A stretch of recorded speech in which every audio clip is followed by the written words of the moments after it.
work. What the fuck?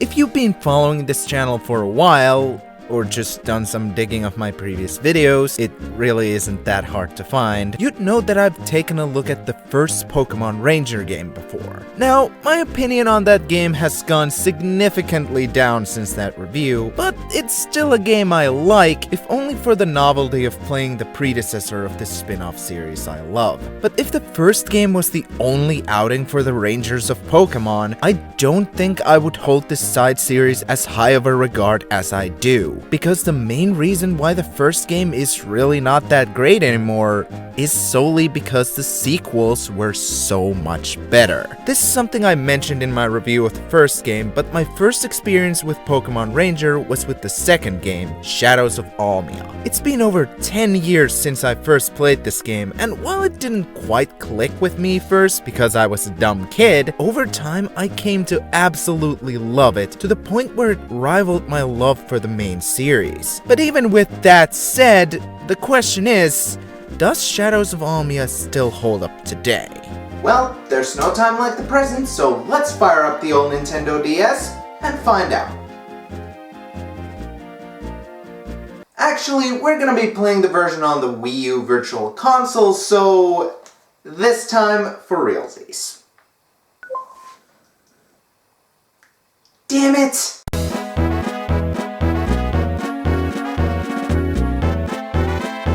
When you get down to it, the overall narrative in Shadows of Almia is pretty simple. You're a kid, a teenager, a young man/woman? Well, the point is that you're put in the shoes of a youth with the goal of becoming a Pokémon Ranger, and after becoming one, you're tasked with protecting the piece of Almia and its Pokémon from the evil machinations of these shady guys called Team Dim Sun. In other words, pretty typical setup for a Pokémon game, only without becoming the champion or really catching Pokémon in the first place. And while the overall story is pretty basic, what keeps it engaging is how the game keeps unraveling more and more of Dim Sun's schemes as the game goes on, and you really don't have the full picture until the very end of the game. I mean, it does ultimately come down to controlling the Almia region in the end, but the events taking place all throughout are enough to keep you invested. One moment you're fighting a forest fire no one knows the cause of, next saving a city infested by mind-controlled Pokémon, and the other infiltrating one of Dim Sun's hideouts or exploring some mysterious ruins to find MacGuffins. There are some points where the pace of the story slows down quite a lot, but generally it feels like something is always happening. Another thing I like about Shadows of Almia's story is how it's framed as your own personal journey as a Pokémon Ranger. You start from the very beginning, a student at the Academy of Rangers, and start climbing through the ranks, both figuratively and literally. Not just that, but certain events in the story, as well as how the structure of missions changes and evolves throughout the game, add to this feeling of growth the narrative has, and the journey becomes that much more personal because of it. As for the characters, the cast is still not incredibly special overall, but it's definitely a step up from the first game with many more standouts. Most of them are pretty stale, but characters like Barlow, Swen, and Murph, for example, stand out a lot because of their own distinct character quirks and or respective roles in the narrative. And like Arya in the first game, there are some examples of development too, as seen with characters like Isaac and Keith, both of whom learn from their failures and become very trustworthy characters by the end of the game.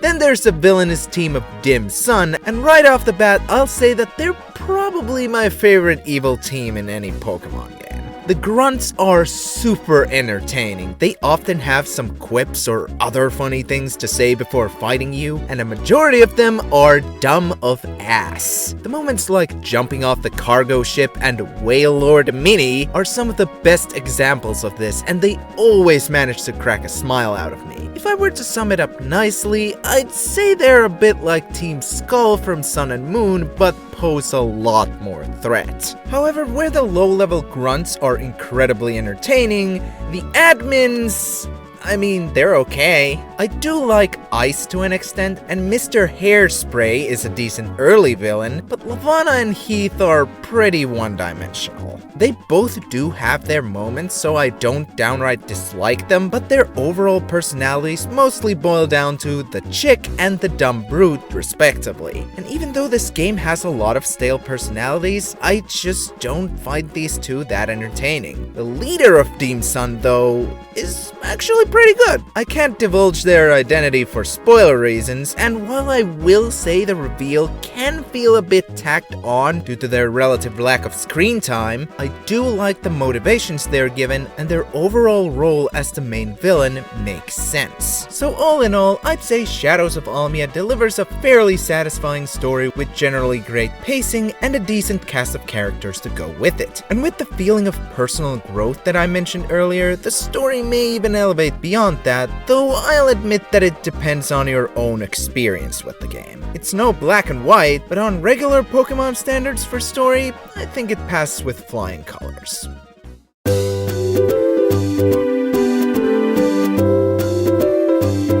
Presentation-wise, I don't think you can ask for a much better looking game on the DS. The sprite work is excellent. The characters look more realistic than, say, the main series Pokémon games on the system, but without sacrificing the anime-esque style the game is going for. Each of the major characters and the different Pokémon stand out, the UI is really well done, the game is overall pretty gorgeous. If there are any nitpicks, I feel like the variety in the NPC sprites is kinda lacking, but I think I can mostly let that slide. When it comes to the sound design, I gotta give major props to the battle sounds in particular. This might be crossing a bit over to the gameplay side of things, but I really like the sound that plays to the beat of the loops you draw around the Pokémon. And as your looping gets faster, the sound gets faster as well, and it gives you this sense of adrenaline when capturing a Pokémon, making especially the longer captures feel satisfying to complete. Other than that, the game's sounds are mostly made up of beeps and boops, pretty much like every other Pokémon game, but the real star of the show is the soundtrack. I'm not sure if Shadows of Almia is necessarily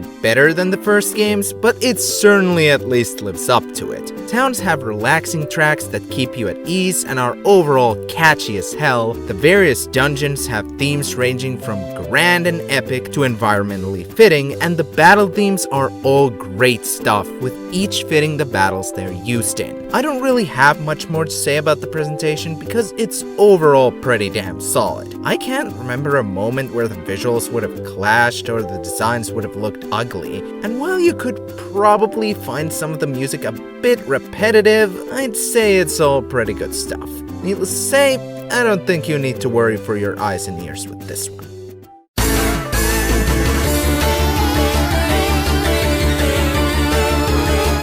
As expected from a Pokémon spin-off, the gameplay of the Ranger series differs pretty drastically from the main Pokémon games. Like most RPGs, the game is roughly divided into two gameplay styles: exploration and combat, if you can even call it that. While exploring the Almia region, you have the option to talk to different people, interact with certain objects for their properties, and enter battle through contact with a Pokémon. And the combat is where the quality of life improvements made by Shadows of Almia shine bright. Unlike in the first game, where you had to draw loops for a counter to go down, in this game, your progress with captures is indicated by a friendship bar that fills up every time you draw a loop around the Pokémon. Once the gauge is full, the capture is successful, and now you have a new Pokémon friend following you everywhere you go in the field. Not only does this style give you much more breathing room, as you can actually stop looping for a moment and your progress won't be reset, but it also gives more wiggle room for experimentation. For you see, Shadows of Almia has a rank system, which rewards you with a ranking from S to C and bonus experience according to how well you did after every battle. You get extra points from things like not taking damage, capturing really fast, or forgetting that you're not playing the first game anymore. I like this system because it rewards the player's skill and encourages you to do well for every capture. Trust me, very few things hurt more than finishing a capture with a C rank. But most of all, these these new changes make it possible to play how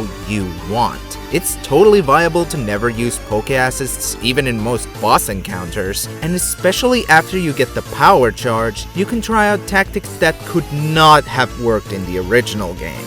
Even though the core gameplay is basically the same, you're no longer chained down by the annoyances present in the first game that forced you to play in a certain way, and I love that freedom. I also like the smaller new things added to the battle system, like the changes made to the Poke Assists, even if they were definitely not all created equal, and the aforementioned power charge, which allows you to boost your capturing power for the next set of loops. And added with the freedom provided by the new mechanics, this is genuinely a fun battle system. I can see how the constant looping could get tiring after a while, but since 90% of the game's battles take less than a minute to complete, I don't see it as a huge deal unless you're playing this game in really long bursts. As for the field gameplay, you still have the target clear mechanic from the first game, which you can use to clear obstacles to proceed onward, open more places for exploration, or find new Pokémon by forcing them out of their hiding places. It's mostly the same as the first game, only this time, the power of the field move is represented by a number instead of multiple icons. But the biggest additions Shadows of Almia made to the field gameplay come down to 3 things. The ability to take your friend Pokémon pretty much wherever you want, the addition of side quests, and underwater gameplay.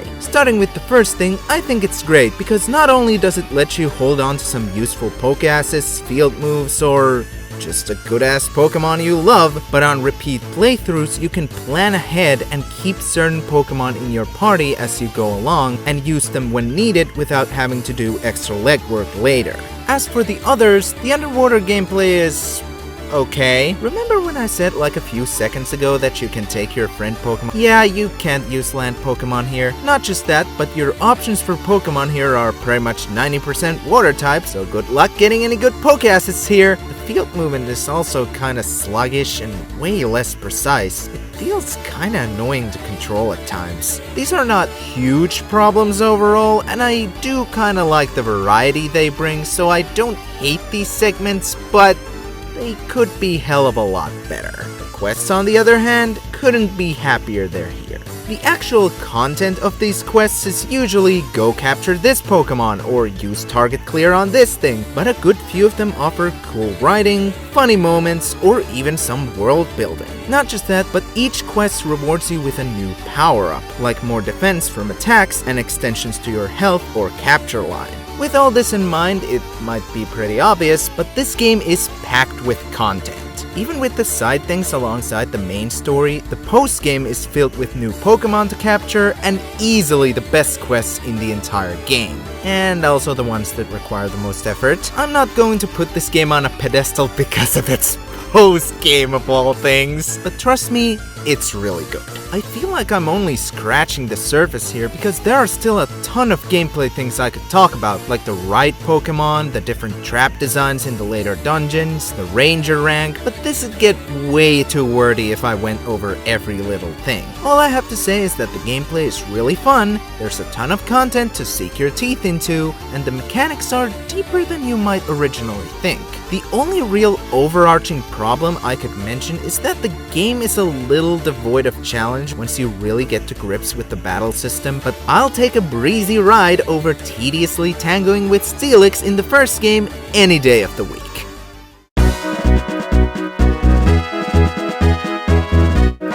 So if I wasn't making it already painfully obvious throughout this review, I think Pokémon Rangers Shadows of Almia is still a fantastic game after all these years. With a fun gameplay loop, satisfying and engaging story, a stale but memorable cast, and sprite work plus a soundtrack to die for, what more is there to say? This game absolutely holds up today. Am I biased for singing this game's praise the way I do? Yeah, probably, but even with the handful of things this game doesn't do as well as it could, I see none of them as massive issues standing in the way of the game's overall quality, which is a very big reason why this is my favorite Pokemon game. period. Chances are you're not going to think of this game as highly as I do, but that's exactly why I implore you to give this game a shot if you haven't already, because you never know how good or bad something really is until you try it. If you have the means to play it, I'd highly recommend getting a physical DS copy. While the Virtual Console version is very much a passable and valid way to experience the game, it feels so much better on an actual DS/3DS. But whatever version of the game you have access to, I hope I could show you that if you were turned away from this sub-series because the first game was mediocre, it was just a rocky beginning. It really does get much, much better. I'm FinnishDuck, and now I'm going to go ahead and consume Shadows of Almia and Guardian Signs for the rest of my life, because God knows I'm not getting any new Ranger content anytime soon. I wanna be a hero, Pokémon! Holy moly, it's finally done. So, I've been planning this review ever since that review of the first game like 4 years ago, holy shit. Obviously, I didn't start working on it until later since I reviewed other games first, but even then, this video has been on the back burner for well over a year now. A lot of things kept getting in the way, but it's finally done, and I hope I did this game justice because it really is one of my all-time favorites. And yes, I am planning to review Guardian Sun someday in the future as well, so look forward to that. But now, you, the viewer, thank you for sticking it all the way to the end, and I hope you enjoyed the video. And if you'd like to see more, there's links in the description and a funny red button that says subscribe. Please, I need sustenance.